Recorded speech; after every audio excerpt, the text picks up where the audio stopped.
16 March 1983. Man has killed man in different states of mind.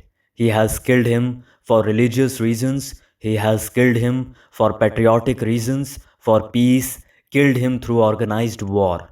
This has been our lot, killing each other endlessly. Have you considered this kind of killing? What sorrow has come to man?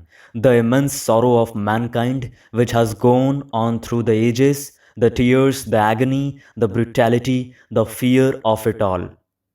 And it is still going on. The world is sick. The politicians, whether left, right, center, or totalitarian, are not going to bring about peace. Each one of us is responsible, and being responsible, we must see that the slaughter comes to an end, so that we live on this earth, which is ours in beauty and peace. It is an immense tragedy which we do not face or want to resolve. We leave it all to the experts, and the danger of experts is as dangerous as a poisonous snake. So, leaving all that aside, what is the meaning of death? What to you, sir, does death mean? To me, it means that all I have been, all that I am, suddenly comes to an end through some disease, accident, or old age. Of course, I have read and talked to Asians, to Indians, for whom there is a belief in reincarnation. I don't know whether this is true or not, but as far as I can understand, death means the ending of a living thing. It is the death of a tree, the death of a fish, death of a spider, death of my wife and children. A sudden cutting off, a sudden ending of that which has been living, with all its memories, ideas, pain, anxiety, joys, pleasures, seeing the sunset together, all that has come to an end. And the remembrance of all that not only brings tears, but also the realization of one's own inadvocacy, one's own loneliness, and the idea of separation from one's wife and children, from the things that one has worked for, cherished, remembered, held on to, the attachments and the pain of attachment. All that and more ceases suddenly. I think we generally mean that. Death means that. It is to me the ending. There is a picture of my wife and the children on the piano in my cottage by the sea. We used to play the piano together. There is the remembrance of them in the picture on the piano, but the actuality has gone. Remembrance is painful, or remembrance may give one pleasure, but the pleasure is rather fading because sorrow is overriding. All that to me means death.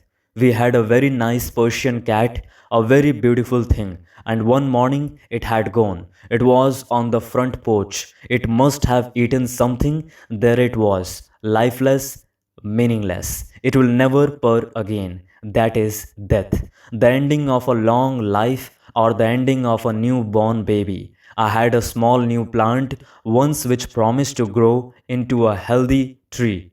But some thoughtless, unobservant person passed by, trod on it, and it will never be a great tree. That is also a form of death. The ending of a day that has been poor or rich and beautiful, can also be called death. The beginning and the ending. Sir, what is living? From the moment one is born until one dies, what is living?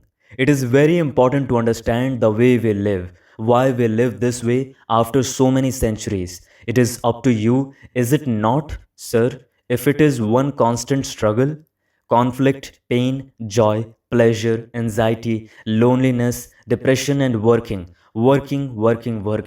laboring for others or for oneself, being self centered and perhaps occasionally generous, envious, angry, trying to suppress the anger, letting that anger go rampant, and so on.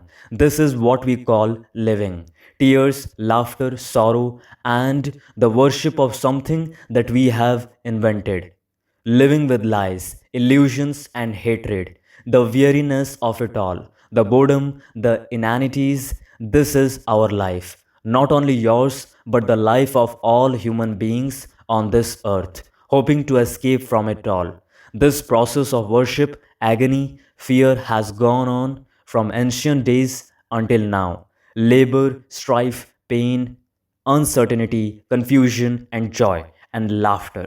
All this is part of our existence. The ending of all this is called death. Death puts an end to all our attachments. However superficial or however deep, the attachment of the monk, the sannyasi, the attachment of the housewife, the attachment to one's family, every form of attachment must end with death. There are several problems involved in this, of which one is the question of immortality. Is there such a thing as immortality? That is, that which is not mortal, for mortal implies that which knows death. The immortal is that which is beyond time and is totally unaware of this ending. Is the self, the me, immortal, or does it know death? The self can never become immortal. The me, the I, with all its qualities, is put together. Through time, which is thought, that self can never be immortal. One can invent an idea of immortality, an image, a god, a picture, and hold to that and derive comfort from it. But that is not immortality. Secondly, and this is a little bit more complex, is it possible to live with death? Not morbidly, not in any form of self destructiveness. Why have we divided death from living? Death is part of our life, it is part of our existence. The dying and the living, and the living and the dying. They are inseparable. The envy, the anger, the sorrow, the loneliness, and the pleasure that one has, which we call living, and this thing called death. Why separate them? Why keep them miles apart? Yes, miles of time apart. We accept the death of an old man. It is natural. But when a young person dies through some accident or disease, we revolt against it. We say that it is unfair, that it shouldn't be. So we are always separating life and death. This is a problem which we should question, understand, or not treat as a problem, but look at, see the inward implications of it without deception. Another question is the issue of time. The time involved in living, learning, accumulating, acting, doing, and the ending of time as we know it. The time that separates the living from the ending, where there is separation, division from here to there, from what is to what should be. Time is involved. Sustaining this division between that which is called death and that which is called life is to me a major factor. When there is this division, this separation, there is fear. Then there is the effort of overcoming that fear and the search for comfort, satisfaction, for a sense of continuity. We are talking about the psychological world, not the physical world or the technical world. It is time that has put the self together, and it is thought that sustains the ego, the self. If only one could really grasp the significance of time and division, the separation psychologically of man against man, race against race, one type of culture against another. This separation, this division is brought about by thought and time as living and dying. And to live a life with death means a profound change in our whole outlook on existence. To end attachment without time and motive, that is, dying while living. Love has no time. It is not my love opposed to your love. Love is never personal. One may love another, but when that love is limited, narrowed down to one person, then it ceases to be love.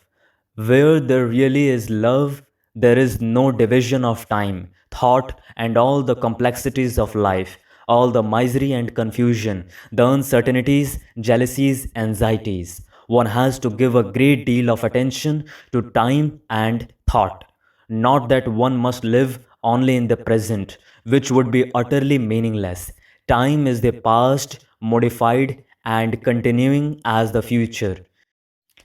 It's a continuum, and thought holds on, clings to this. It clings to something which it has itself created, put together. Another question is, as human beings represent the entire humanity, you are the entire humanity, not representing it just as you are the world and the world is you. What happens when you die? When you or another die, you and the other are the manifestation of that vast stream of human action and reaction, the stream of consciousness, of behavior, and so on.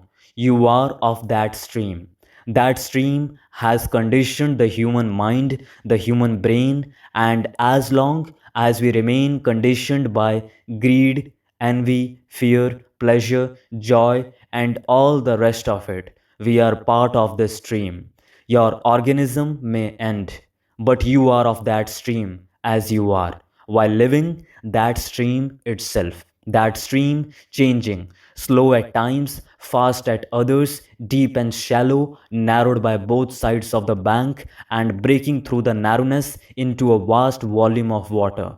As long as you are of that stream, there is no freedom. There is no freedom from time, from the confusion and the misery of all the accumulated memories and attachments. It is only when there is the ending of that stream, the ending, not you stepping out of it and becoming something else, but the ending of it, only then there is quite a different dimension. That dimension cannot be measured by words. The ending without a motive is the whole significance of dying and living. The roots of heaven are in living and dying.